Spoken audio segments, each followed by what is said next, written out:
नमस्कार, मी Ketaki Joshi talk time मध्ये तुमच्या सगळ्यांचं स्वागत आहे आणि आज आपण बोलणार आहोत इको फ्रेंडली गणेशोत्सव या विषयावर।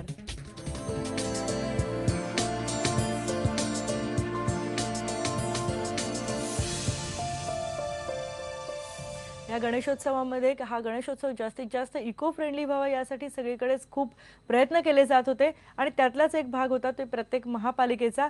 मुंबई महापालिकेने यासाठी काय काय प्रयत्न केलेत याबद्दल बोलण्यासाठी आज आपल्या सोबत असणार आहेत मुंबई महापालिकेचे उपायुक्त डॉक्टर किशोर क्षीरसागर। सर, स्वागत आहे तुमचं आयबीएन लोकमत मध्ये।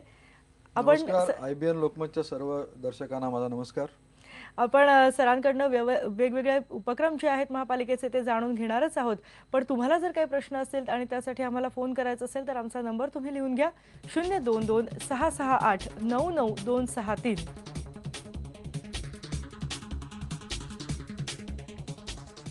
आपण चर्चेला सुरुवात करतोय। सर, इको फ्रेंडली गणेश मूर्ती असतील किंवा इको फ्रेंडली गणेशोत्सव असेल, ही संकल्पना खूप मोठ्या प्रमाणावर राबवली गेली। आता विसर्जन जवळ येते, काय तयारी केलेली आहे मुंबई महापालिकेने इको फ्रेंडली विसर्जनासाठी? मुख्य म्हणजे मुंबई महापालिकेने सर्वप्रथम तर विसर्जनाची तयारी केलेली आहे आणि मुंबई शहरामध्ये जवळजवळ 2 लाख एवढ्या प्रचंड मोठ्या संख्येने गणेश मूर्तींचं विसर्जन होत असतं आणि ह्या विसर्जनासाठी लागणारी जी इन्व्हेंटरी आहे, जी लॉजिस्टिक आहे, ते सुद्धा त्याच मोठ्या प्रमाणावर सगळं ऑर्गनाईज करावं लागतं। 2 महिने आधीपासून आम्ही ही सगळी व्यवस्था यथास्थिती व्हावी ह्याच्यासाठी प्रयत्न करत असतो। त्यामध्ये जीवरक्षक आहेत, निर्माल्य व्यवस्थापन आहे किंवा चौपाटांवरती संरक्षक कठडे उभा करण्याची कामगिरी आहे किंवा विसर्जनाच्या वेळेला जी आवश्यक असतात ती त्या बोटी, जर्मन तराफे, त्यानंतर जीवरक्षक, ह्या सगळ्यांची अरेंजमेंट आहे। त्यानंतर आम्ही प्रत्येक विसर्जन स्थळावरती रुग्णवाहिका, ambulances, medical staff, nursing staff आणि जीवनावश्यक औषधं ह्या सगळ्यांची योजना करत असतो। काही चौपाट्यांवरती ती वाहनं वाळूत रुतू नयेत म्हणून स्टील प्लेट्स टाकल्या जातात। ते काम सुद्धा जवळजवळ 15 दिवस आधीपासून आम्ही सुरू करतो आणि अशा पद्धतीने विसर्जनाची एक मोठ्या प्रमाणावर तयारी करत असताना इको फ्रेंडली विसर्जन हा एक मुद्दा सुद्धा मग त्यात चर्चेला येतो आणि हल्ली ज्या पद्धतीनं जनमानसामध्ये ती चर्चा सुरू झाली आहे आणि त्यांचा जो प्रतिसाद मिळतोय ते बघता मुंबई महापालिकेने सुद्धा या प्रश्नात लक्ष घातलेलं आहे आणि इको फ्रेंडली विसर्जन कसं होईल याकडे खूप विचारपूर्वक आणि योजनाबद्ध पद्धतीने आम्ही पुढे चाललेलो आहोत। सर, काय काय संकल्पना राबवल्या जातात, काय काय उपक्रम केले जातात या इको फ्रेंडली विसर्जनासाठी? हां, इको फ्रेंडली ही जी कल्पना आहे ही फार वाईड कन्सेप्ट आहे। केवळ शाडू मातीचा गणपती आणला म्हणजे विसर्जन इको फ्रेंडली झालं असं नाही, तर त्यासोबत मूर्तीचा आकार आटोपशीर असला पाहिजे, ती शाडू मातीची असली पाहिजे, त्याच्या सोबतची सजावट किंवा मखर वगैरे जे आहे ती सुद्धा प्लास्टिक किंवा थर्मोकोल ह्या गोष्टी टाळून त्यांचा वापर केला पाहिजे।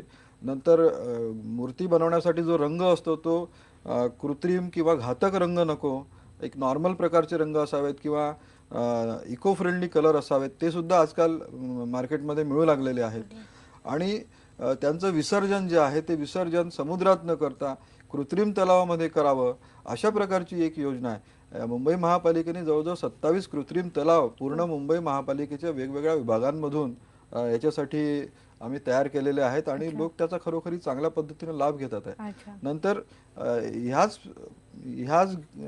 शृंखलेमधली पुढची कडी अशी आहे की जे निर्माल्य 10 दिवस गणपती उत्सवामध्ये आणि शेवटच्या विसर्जनाच्या दिवशी मोठ्या प्रमाणावर जमा होतं, त्या निर्माल्याची सुद्धा अतिशय इको फ्रेंडली पद्धतीने विल्हेवाट लावली पाहिजे। म्हणजे ते निर्माल्य गोळा करून एका विशिष्ट ठिकाणी प्रत्येक वॉर्डमधून आणायचं आणि त्याचं निर्माल्य खत बनवायचं आणि अशा पद्धतीने ते पूर्ण इको प्रोसेसिंग त्याचं व्हावं, अशा पद्धतीची ही अरेंजमेंट आहे। अच्छा सर, निर्माल्याचं व्यवस्थापन जसं तुम्ही सांगितलं तर खूप मोठ्या प्रमाणावर मुंबई शहरामधून निर्माल्य जमा होत असेल, आपण त्याबद्दल जाणून घेणारच आहोत तुमच्याकडनं की हे व्यवस्थापन तुम्ही कशा प्रकारे करता। पण आपल्याला एक फोन आलेला आहे, डोंबिवलीहून भारत वावळ बोलतायत। भारत, प्रश्न विचारा।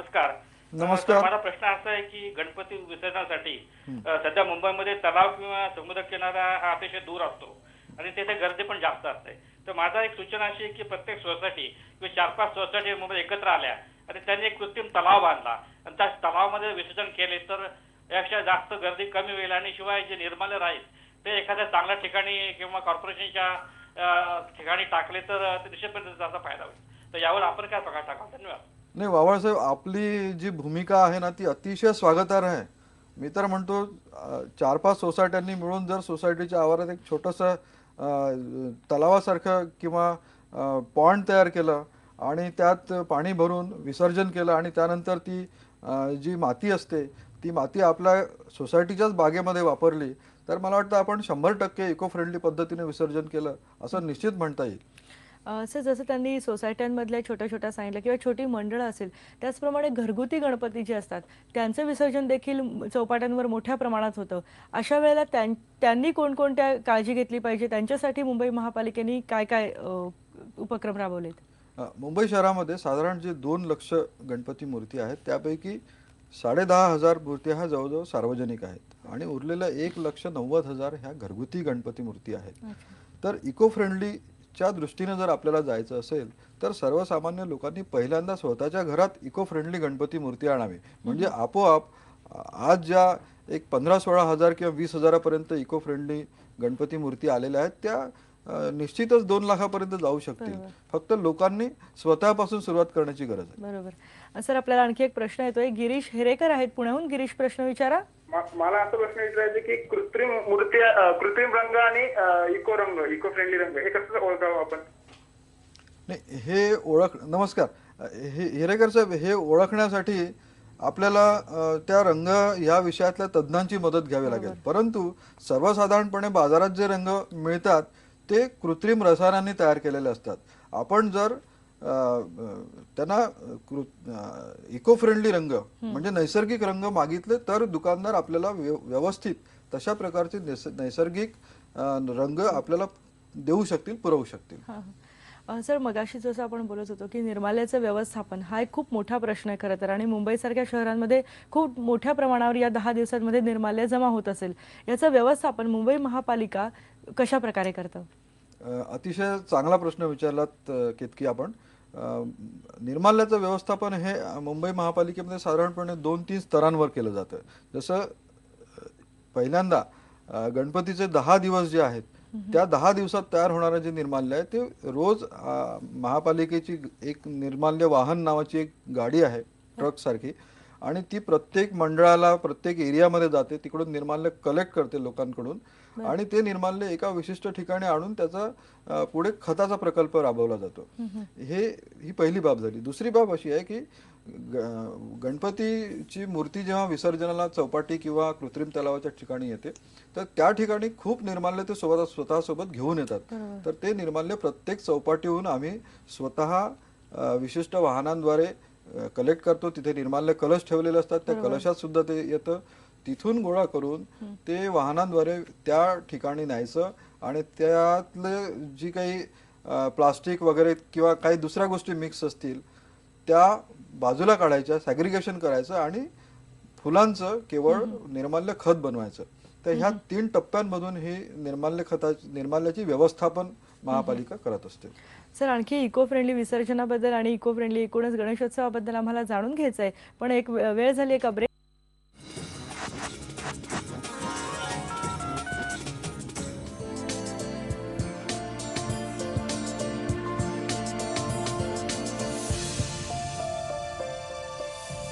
इको फ्रेंडली गणेशोत्सव या विषयावर आपण बोलतोय आणि मुंबई महापालिकेचे उपायुक्त डॉक्टर किशोर क्षीरसागर आज आपल्यासोबत आहेत. आपल्याला सर एक फोन आलेला आहे. संगमनेरहून विनायक वाडेकर बोलतात. विनायक, प्रश्न विचारा. हा सर, नमस्कार. नमस्कार. फोन यासाठी केला की निर्माल्याचं जे तुम्ही खत बनवता तर त्याची प्रोसेस जर सांगितली आणि ती जर इफेक्टिव्ह असेल तर महाराष्ट्रातल्या सगळ्या नगरपालिकांना जर त्याचं डायरेक्शन दिले तर मला वाटतं खूप फरक पडू शकेल असं माझं मत आहे. नाही, अगदी योग्य विचार केलात आपण. निर्माल्याचं खत बनवण्याची पद्धती अतिशय साधी आहे.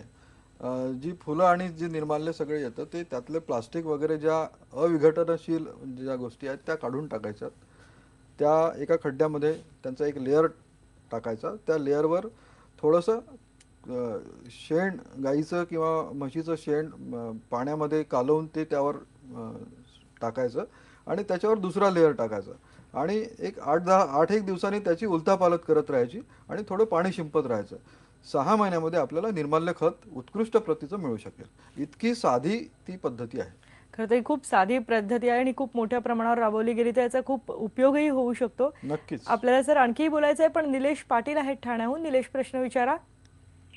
नमस्कार. नमस्कार. आम्ही ठाण्यावरनं बोलतोय. हं. एक प्रश्न असं विचारायचं होतं की आमच्या ठाणे शहराला मोठ्या प्रमाणात खाडी किनारा लाभलेला आहे. हं. परंतु तरी देखील आमच्याकडे जे तलावांचं शहर म्हणून ठाणे शहराची ओळख आहे, होय. त्या शहरांमध्ये असं झालेलं आहे का 5 ते 7 फुटाच्या मूर्त्या देखील त्या तलावाचं विसर्जन केल्या जातात. हं. त्यामुळे ते ज्या मोठ्या घरगुती मूर्त्या ज्या आपण कृत्रिम तलावात वगैरे विसर्जनाचं बोलतायत, हं.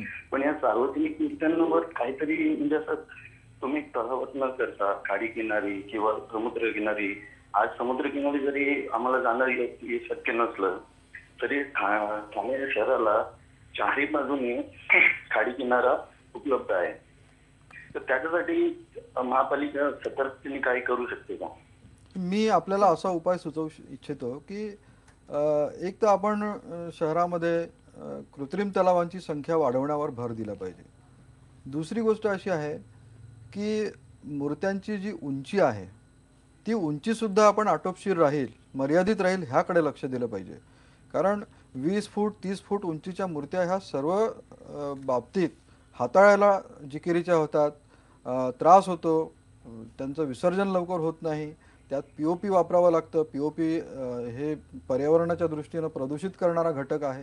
हे सगळं टाळायचं असेल तर मूर्त्यांची उंचीसुद्धा काही प्रमाणात मर्यादित करणं गरजेचं आहे. आणि इको फ्रेंडली पद्धतीनं विसर्जन करायचं असेल तर आपल्याला कृत्रिम तलावांची मदत घेतली पाहिजे. नक्कीच सर, खूप महत्त्वाचा मुद्दा सांगितलेला आहे तुम्ही. भांडूपहून निळकंठ देशपांडे आहेत. निळकंठ, प्रश्न विचारा. हॅलो. नमस्कार, मी देशपांडे बोलतो भांडूपवरून. हा, नमस्कार. 2008 आणि 9 साली करेच्या टीव्ही हॉस्पिटलमधून निर्माल्याचं खत करायचं सुरू केलं होतं. हं. तो प्रकल्प बंद कसा काय पडला? तिथे चालू ठेवला तर आता बराचसा फायदा झाला तर म्युनिसिपालिटीला. नाही, असं काही झालं असेल तर आम्ही ते प्रकरण बघूया. स्वतः आम्ही त्याचं निरीक्षण करेन आणि त्यात जे काय आवश्यक गोष्ट करायची आहे ती जरूर करू आपण. ही बाब आमच्या निदर्शनास आणून दिल्याबद्दल सर्वप्रथम धन्यवाद देतो. सर, अनेक मुद्दे उपस्थित होत आहेत. जसं इको फ्रेंडली विसर्जनाच्या बद्दल आपण बोलतो, यामध्ये निर्माल्य व्यवस्थापनाबद्दल आपण बोललोय. पण ज्या अनेक मोठ्या मूर्ती असतात, या मोठ्या मूर्तींचं विसर्जन करणं हे खरं तर खूप जिकिरीचं काम असतं. या मोठ्या मूर्ती कृत्रिम तलावामध्ये विसर्जित करता येत नाहीत. अशा वेळेला काय तुम्ही सांगाल? नाही, मोठ्या मूर्ती कृत्रिम तलावामध्ये विसर्जित करता येत नाही. ह्याचं कारण कृत्रिम तलाव हे मुळातच साधारण 20 फूट बाय 10 फूट आणि त्याची पाण्याची डेप्थ 5 ते 5.5 फूट असते. तर 5 फुटापर्यंतच्या मूर्ती ह्या कृत्रिम तलावामध्ये निश्चितपणे विसर्जित करता येतील. त्यापेक्षा मोठ्या जर मूर्त्या असल्या तर मात्र त्यांना नैसर्गिक स्रोतांमध्ये जावं लागेल. पण मुळात लोकांनी जर बेसिक विचार केला की मूर्त्यांची उंची कमी ठेवली, साधारण लाईफ साईज मूर्ती ह्याच्यापेक्षा वरती जाण्याची आपल्याला गरज नाही आहे. ते सर्व दृष्टीनं वैज्ञानिक आहे, सोयीचं आहे आणि पर्यावरणाच्या दृष्टीनं सुद्धा चांगलं आहे. त्यामुळे मला वाटतं की लोकांनी मूर्त्यांच्या आकाराबद्दल थोडासा विचार करण्याची गरज आहे पर्यावरण संरक्षणाच्या दृष्टीने. सर, खूप महत्त्वाचे मुद्दे खरं तर तुम्ही सांगताय. पण पुन्हा आपल्याला एक ब्रेक घ्यायचा आणि ब्रेक नंतर आपण परत येणार आहोत. पहा फक्त IBN लोकमत.